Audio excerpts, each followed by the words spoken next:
Alright guys, welcome back to the channel. We are going to go over one of my rod setups for my crankbaits.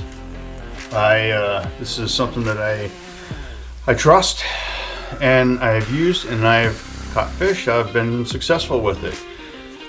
This is a rod that I built actually a while ago, but actually it's not even really that long. It's a 6'6". Probably would prefer a little bit longer, like maybe 7 foot, but 6'6", medium heavy. No, I'm sorry. Yeah, I'm sorry. 6'6", medium heavy, and it's got a parabolic bend, so it's got a moderate. It's got a moderate action here. And what I like doing with this rod is obviously cranking. You know, I've got. If I can turn this around here for you so you can see the crank a little bit better. There we go. Right now I've got the OG Rocco, that square bill crankbait from Rapala, the Ott's Garage version. And late in the season, so in fall, this little crankbait picked me up some bites when that big swim bait bite slowed down. And it could be just a change of forage, yeah, you know, whatever. But this guy picked up some more bites for me. They weren't giant bites. There were a couple of big ones, but they were mostly, you know, average. But that's all right. We're still able to pick up some bites and get some more fish. But this bait was pretty good, and this rod that I used has been really good for all my crankbaits. I use this rod for the, you know, the DT6s, the DT4s, the Rapala OG Slims, the, you know, all that stuff. I've even used it for deep diving, like the Rapala DT20s, and I think a couple other ones. I think there's a 25 footer from like Livingston Lures that I threw it on. The only problem with throwing it on a 6'6" rod is you don't get enough distance. Okay, so the longer the rod, the further you're going to cast it. The shorter the rod, the shorter you're going to cast. But the thing is, with the shorter rod, and this is why I like it for the square bills, is the shorter the rod, the more accurate you're going to be with your casts. So that's a bonus for a 6'6" to a 7 foot rod. A lot of guys would probably opt for like maybe a 6'9", which that's fine. It's only 3 inches longer than this. You know, if you think about it, 3 inches, something like that. So not a real big difference in my book. I built this one just to try out. It's been working really good, so I haven't really replaced it. Wanted to replace it. I'm thinking about upgrading here soon. But this rod's been really good. I recommend for, you know, maybe a cranking rod, maybe go a little bit longer than 6'6". You can maybe get away with a 7 footer and still be decently accurate. But then you're going to get a little bit longer of a cast. Unless if you're doing this quite often and you're doing a bunch of different applications for crankbait applications, then get yourself a couple different rods. For me personally, I keep this rod as my square bill crank, something that I can cast accurately in and around docks, rocks, whatever it may be, under trees, you know, without getting hung up or tossed in a tree, which I've done quite a bit. But hey, you live and you learn. Then after that, a 6'6", I would probably jump to a 7 foot. And then on the 7 foot, I would throw more of my DT6s in that range, DT6s, DT8s. And then I would jump up from there, go from with DT10s and up.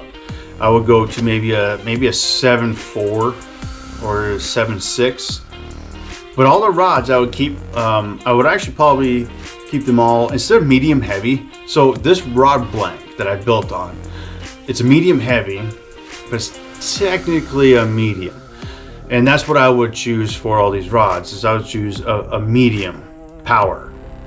And then keep it as like a moderate action. You can do fast action. I mean, I don't have it out, but I've thrown cranks on a fast action rod. The only problem is the casting is a bit more difficult. You can get a longer cast with a rod that's got a more parabolic bend, because it's more like a slingshot. It bends more and then it slings it further. Think of it something like that. That's the way I feel like it is. But that's typically what happens with me. I've got a shorter cast with that fast action rod because it's a little bit stiffer, and this one it's not. I can flex a bit more. It flexes more down the blank, the rod blank, and then it feels like you can sling it further. So I'd say with maybe a medium action, for me anyways, you know, see what works for you. You can try this too. Medium action, and I'm sorry, medium power and moderate action rod. You can maybe go moderate fast. Sometimes moderate fast is a little bit, it is just as good too. So I would do that. And you know, like I said, maybe 3 different rods, 6.6, 7, 7.6. Those 3 rods will cover pretty much anything that you want to do, unless you're really technical, and you're really specific, then you know what you need. Okay, so you're gonna need something a little bit more specific. Some guys are gonna want like a 6.9, and then they're gonna have that to throw. They'll probably throw that with 6.9 with a DT6 or something like that, and then DT8 or 10 they'll do a 7 foot, and then whatever, you know, DT20s or similar crankbait, something that dives 20 feet or more, you know, with a 7.6 or higher. Shoot, I think some guys even throw 7'11" rods. Use 7'11" rods for the deeper crankbaits. So play around with it, see what works for you. This has worked really good for me, and you know, for the baits I've thrown, you've seen me catch a couple on this rod in my fall fishing. If you haven't seen those videos, take a scroll back and check them out. They were pretty good. I mean, I didn't light anything on fire. They're in transition, and I was moving around quite a bit. But this, you know, it handles pretty good too. These rods handle pretty good. There's one that was probably about a 4-pounder, maybe 3.5, 4 pound, and handled like a dream. And the key thing about having a parabolic bend is when that fish is fighting you at the boat. When they fight, they're gonna jump, right? That's what they do, because they're trying to throw that hook. When they jump, that rod's gonna come up a little bit, but since it's parabolic, it's got more of a bend. It's still got some tension on that line. Now you don't want that line to ever go slack, because then that's a good chance you're gonna lose that fish. So make sure you got a good parabolic bend on that rod. If you want to stick with I mean, I say that, but I've also fished with the fast action rod that didn't have that parabolic bend, and it did okay. But the key for that is that I always made sure that there was tension on that line. I made sure there was never any slack. Because once you put slack in the line and you got treble hooks or a single small, you know, light finesse hook like on a drop shot, very good chance that fish is going to be able to throw that hook. So that's why you want tension on that line the whole time. This rod, it's pretty much the only rod that I throw cranking. I mean, I'm going to have it on my deck the whole time. So this rod's been pretty good for me. The line I throw on it, I mean, before I go to the line, let's go to the reel. I like quantum reels. I always have. There are some other good reels out there. This is 7.3 to 1 gear ratio. What I like about that, yes, it's faster. It's harder to slow down on some of these crankbaits when you really want to slow down, but that's okay. You know, you can teach yourself to slow down, and I have sometimes. Sometimes I get a little bit too excited, but these reels, you know, it's nice to have that, so that way when you do get that bite, they come up behind that crankbait and they engulf it, and they swim in it, and they're swimming at you. It's nice to have that high gear ratio so you can reel up and catch up to them, and then, you know, and then fight them, you know, all the way back. And then so with the reels, I have good luck with them. The drag's been really good. I can set the drag pretty good. I can cast them pretty good. Like this reel here, this is the Smoke, I believe it's their high speed reel. You know, they say high speed, but it's only 7.3 to 1. They're real high speed, you know, it's like, you know, 8 something to 1. And I think there's a 9 something, well, I don't know, I'm not sure. but this isn't their highest speed reel. And that's okay. I don't need that. I don't need the highest speed reel. 7.3 to 1 is actually what I'm gonna throw on, you know, pretty much anything. That's really all I need. Yeah, I could go with a 6 to 1 or whatever, but why? You know, I keep them all universal, so that way you know what you got, no matter what you're doing, and then you just know that you gotta slow down. Just force yourself to slow down. Remind yourself just to slow down. So then that moves us on to the line. The line. There's a lot of different ways that guys are gonna want to throw, or I mean, a lot of different lines that guys are gonna want to put on their crankbait rods.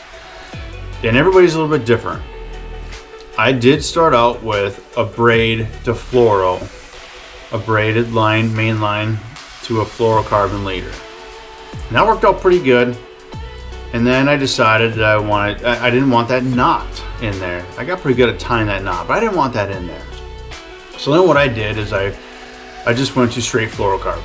And if you set the reel up, you know, and be careful with it, and if you got a good reel, this one works pretty good.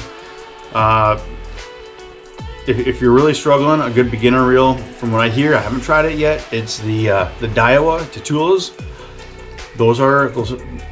I hear those are really good reels. I haven't tried them yet, and they're really good for beginners. Some guys say that it's almost impossible to, you know, get a bird's nest in those. You know, a bird's nest is when you cast, and it just gets all the mess in here. Another word for that is backlash. That's the regular term for that. But anyways, the line I throw, it's about a 14-pound fluorocarbon line. You know, and depending on, you know, I've kept that pretty standard. I don't really find a need to change it. A lot of guys will throw and they'll change that to, like, say 10 pound or 8 pound. Shoot, I even think I know there's some guys who will throw a 6-pound fluorocarbon line for a crankbait. I won't do that because there's times where I'm casting and I'm gonna get a backlash, because it happens, and my knot's just gonna break because it can't handle that. So I use 14-pound braided, or not braided, 14-pound fluorocarbon line. I use Suffix. I like the Suffix line. It's never, again, I don't use a lot of other lines. I haven't tried them, but Suffix has never steered me wrong. I've never had any issues with Suffix line, either their braid or their fluorocarbon. So I'm not going to change it. The only thing I changed in the braid was because I wanted black braid, and Suffix doesn't make black braid, but the Bass Pro Shops XPS brand does. So that's the only reason why I did that for, like, my Texas rig, my flipping pitching rigs, my heavy duty ones. So line, I like 14-pound fluorocarbon line. And then one little thing I like to do for all my crankbait rods is I like to put, it's called a crankbait snap. You see that right there? Crankbait snap. And this one's rated for 50 pounds. So you're not gonna throw this, I mean, with that said, without this crankbait snap, you tie your line directly to this crankbait. You're not gonna throw this crankbait in weeds. You get hung up and you're gonna lose it. So why would you want to throw it in the weeds? So my thing is, if I've got a crankbait snap on here, I can quickly switch crankbaits, and I don't have to have 5 or 6 rods out on the deck, which, you know, helps me because I usually have, 5 or 6 crankbait rods out on the deck. And that helps me because I usually have about 12 rods on the deck at minimum sometimes. It gets bad. So if I can limit the amount of rods on the deck and make things easier for me, so this way I can quickly change a crankbait if I want to. And yeah, it's gonna take a little bit longer than just picking up another rod, but at least this way I save space on the front deck, because it's a 20-foot boat, but these older Nitros, they don't have that wide of a front deck. It's not bad, but I feel like it could be a little bit better. Still a great boat, still a great deck. But anyways, so I like to do crankbait snap there, and that's pretty much my setup. You know, I'm gonna be using that for just about anything, really, honestly, just about any of my crankbaits. Other than, you know, like I said before, the rod length. you know, I will, you know, the best thing to do is to change the rod length for the depth that you're going. You can throw this little square bill on a 7.6 rod if you want, and cast it way out there. But usually a square bill, you're fishing shallow, and typically you're not casting it a mile out, or at least not really wanting to. I mean, I don't want to, because it increases your chance of hanging up on things and losing it and, you know, whatever. Plus, I usually use these square bills to, you know, accurately cast at structure and you know, areas, not in weeds, but outside of the weeds or docks. So this is my setup. That's pretty much gonna be it, other than like the rod length, and you know, I probably won't even change the line either, to be honest with you. So check it out.